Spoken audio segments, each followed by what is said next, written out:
Brian had been there. I played with Cloughie in Football League teams. Well, I knew what he was like. This was a team that won the championship last year. Currently, they were next to the bottom after about 12 or 14 matches. I can't remember how many there were. And I knew one or two of the players and what they were capable of and so on. And one or two had better track records than I had. So I went over and I spoke to them. And I met them and I liked the club. And I thought, yeah, why not? Well, in my time, they weren't anything really until sort of Don got there, till Don Revie got there. Don Revie had taken over the England team. And Don Revie had asked me, he asked me to go to London. And Don said to me, I'd like you to come with me to look after the England team. And you can look after the young England team, then you can come with us when we go on, you know. So I was offered the job really as his number two. And we met in a hotel on the Bayswater Road. He says, now then, I've also heard my old club have been on to you. I said, yeah, they have, yeah. Take my advice and take it. All you've got to do is turn them out. So you turned down Everton, you'd had this conversation with Don Revie, then you think, right. This is it. This is too big a job and too big an opportunity to turn down. So what was the first thing? So Leeds, the champions, had a shambolic start to the next season. Billy Bremen had been suspended for a few games, hadn't he? Because he'd been sent off for fighting he was the injured. Charity Yeah, Shield. and he was injured as well. And injured. Clough goes after 44 days. It's absolute chaos, isn't it? He alienated the dressing room, told them to chuck their medals in the bins because they won them by cheating. Yeah. So what's your first game in charge? I think you told me once you used to have lunch in Roundhay Park. Roundhay Park. So what did you say to the team? Well, I let Maurice Lindley pick the team because he'd been with Don quite a long time. And I said to him, what's up with him? They just didn't gel. He said because he'd said things about Leeds, you know, Revie style, criticised, you know, he'd been very critical of them. And they were going to take some manoeuvring. They're just not responding at all.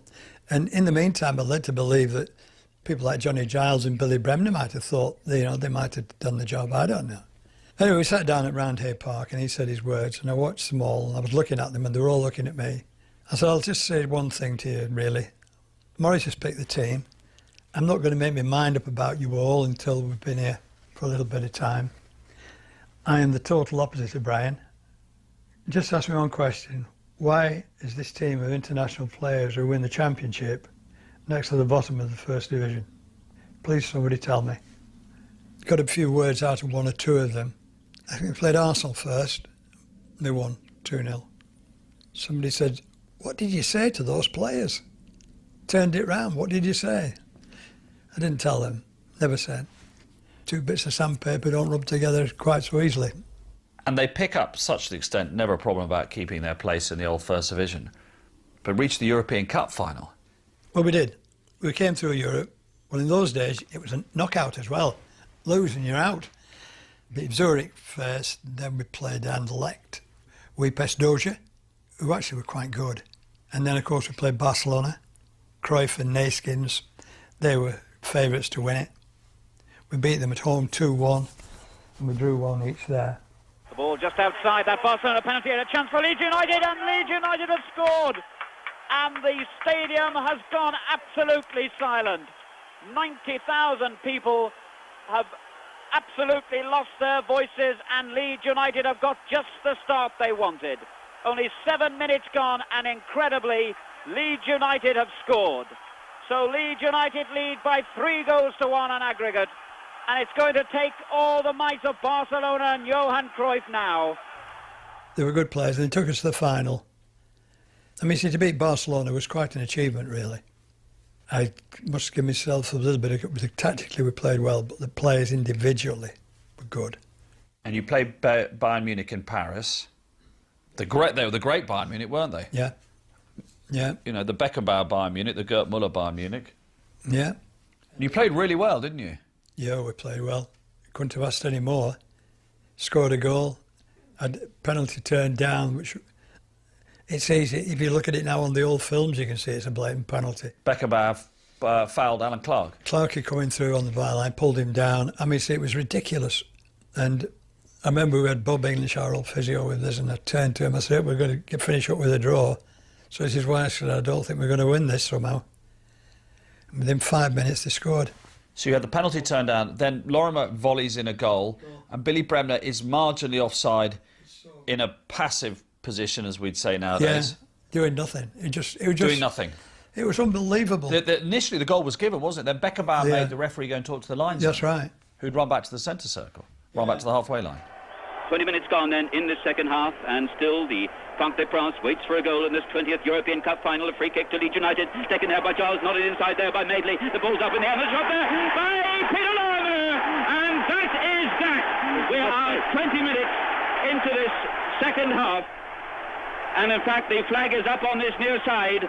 The Leeds United players are appealing. The flag is up on this near side of the field, and I think the referee is going to disallow it. No question about that. We've got Mr. Kitcheban now coming to this near side to talk to the linesman himself. He's being followed by Joris, he's being followed by Rini, and in fact there's Rini holding the Leeds United players back, and in fact he's had a word with the linesman, and that goal has been disallowed.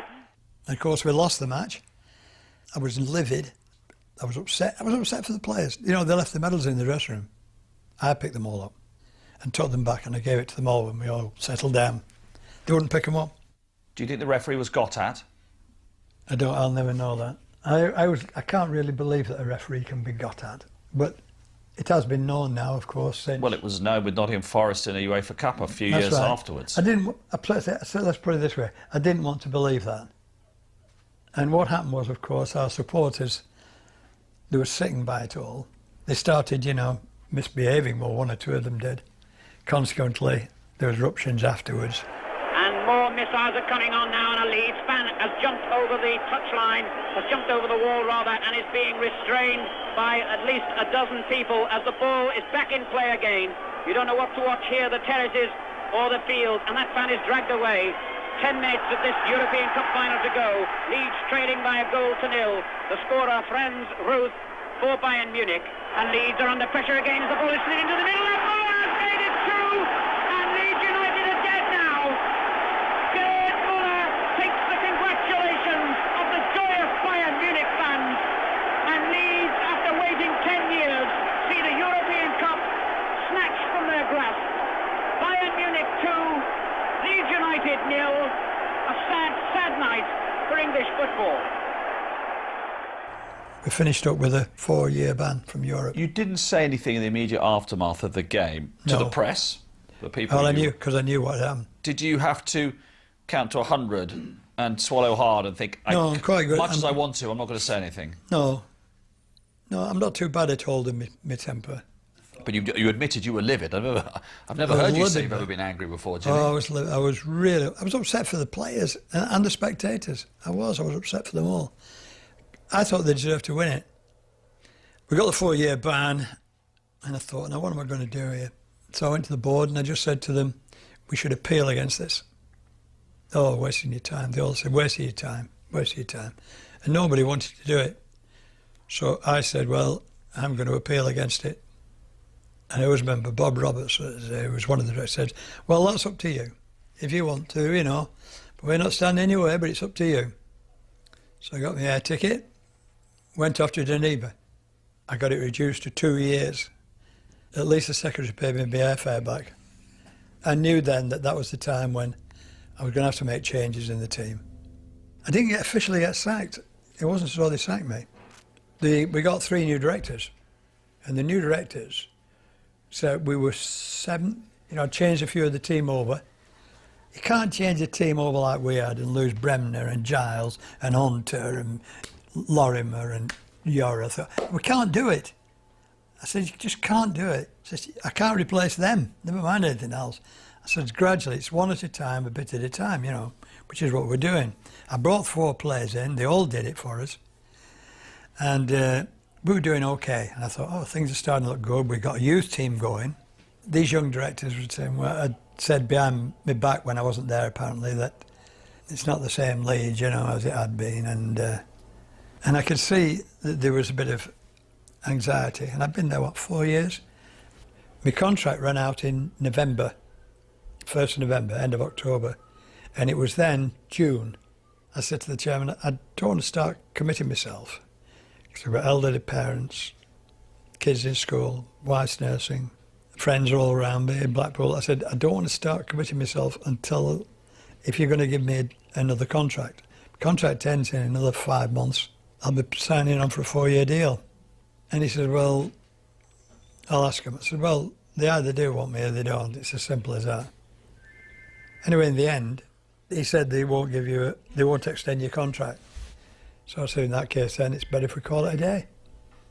Were you ready then to step away from frontline management? As you said, the kids were at school. Well, so I was offered Newcastle, Chelsea. I was then offered Atletico Bilbao. I assume that was on the strength of beating Barcelona, I don't know. And then I was offered the national coach's job in Iran. They offered me £20,000 more than I'd ever been on, which was quite a lot of money then. I thought about it and I thought, blimey. And while they did it, they attacked the American embassy and it made my mind up.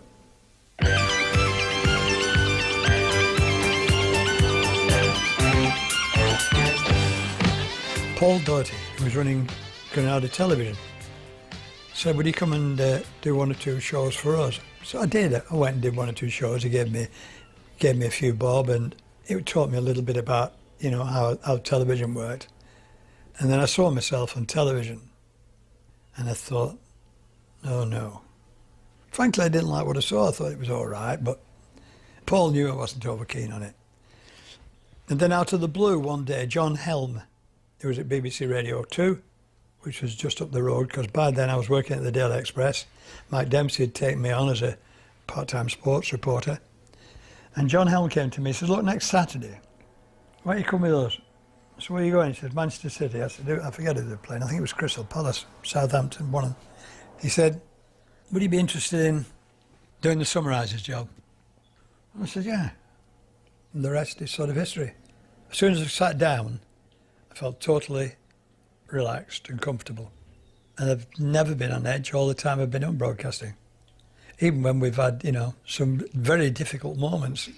Everybody thinks that we sit down and you switch on and there we go, here we go, and we're over there, sit down, have a cup of tea at half time and go. No, it doesn't work like that. You tell them, Jimmy.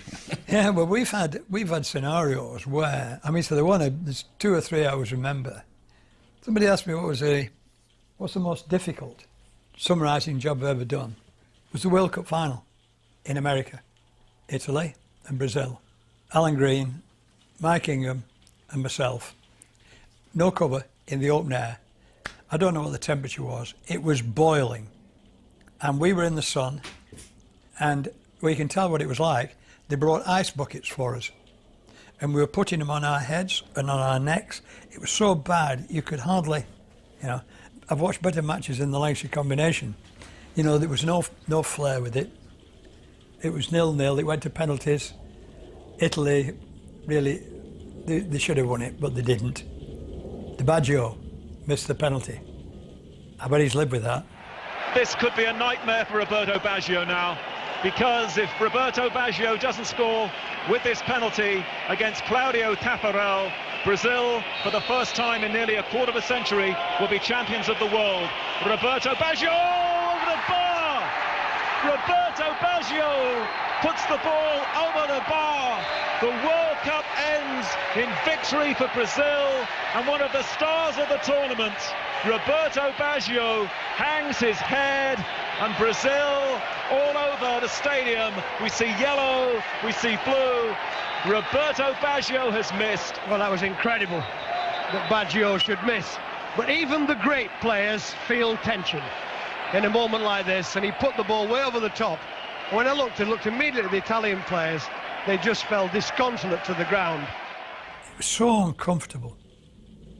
The heat, unbelievable it was.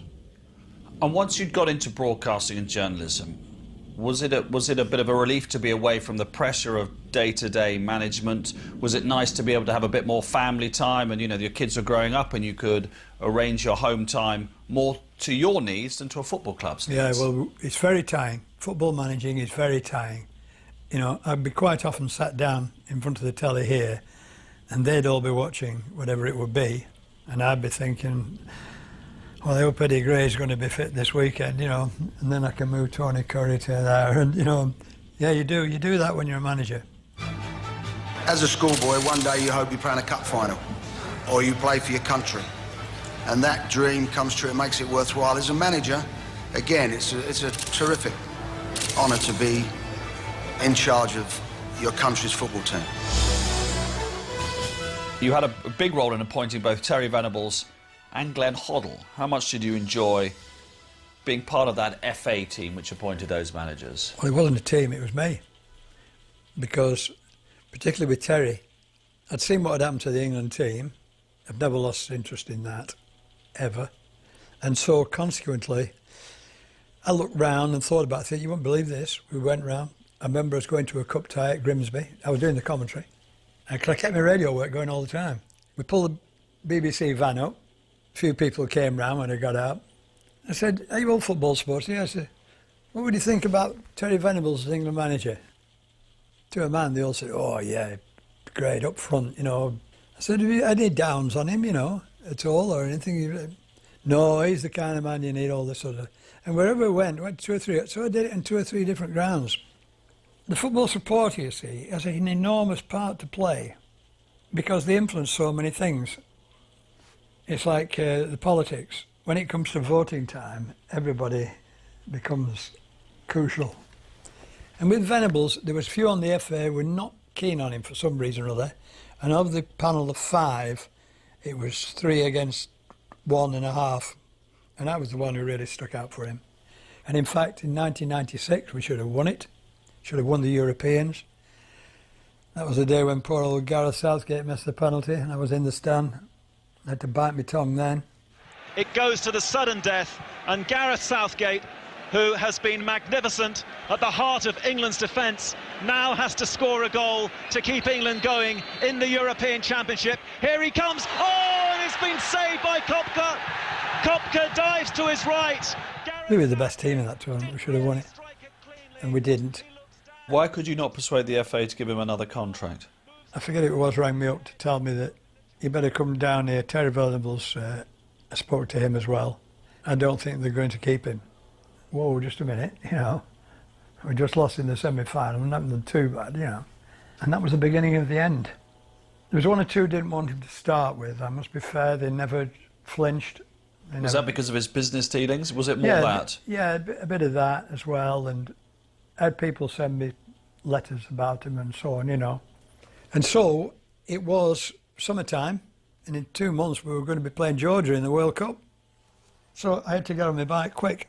And as I kept telling the FA I was only interested in English managers for an England team, they said to me, Graham Kelly said, "Well, go and find us somebody else." It's all right, people say, "Go and get Alec Ferguson." I went and had a word with Alec. And I said to him, you know, "What do you think about this?" He said, "Well," he said, "I'm not interested in." I said, "Okay." I said, "If you were, you know."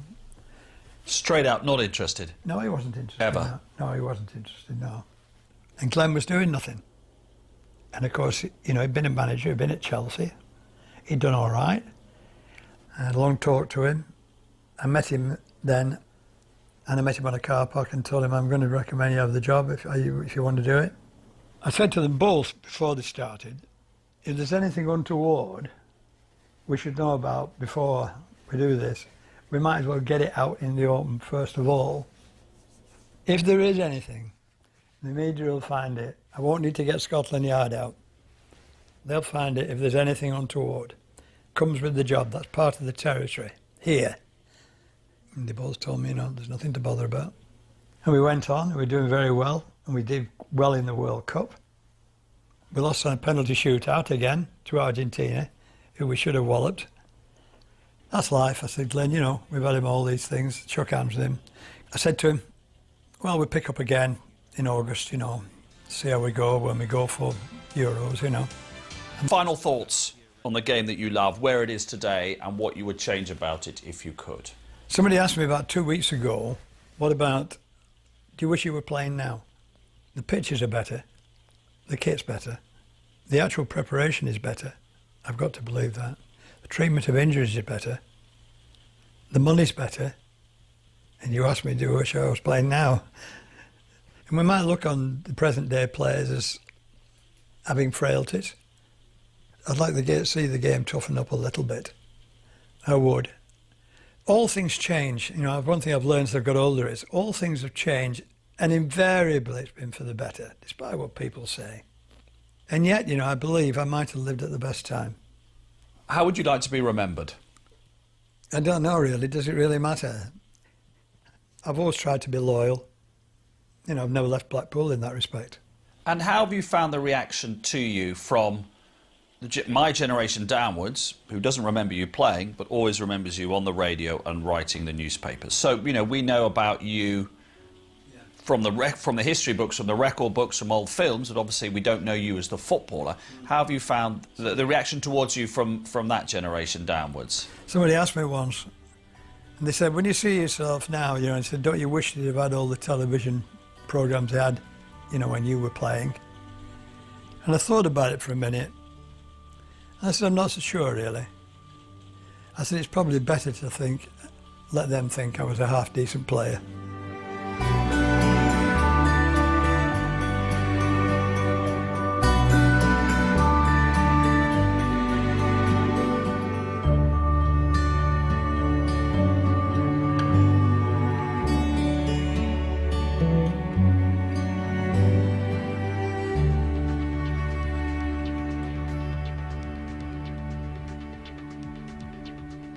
The wonderful Jimmy Armfield.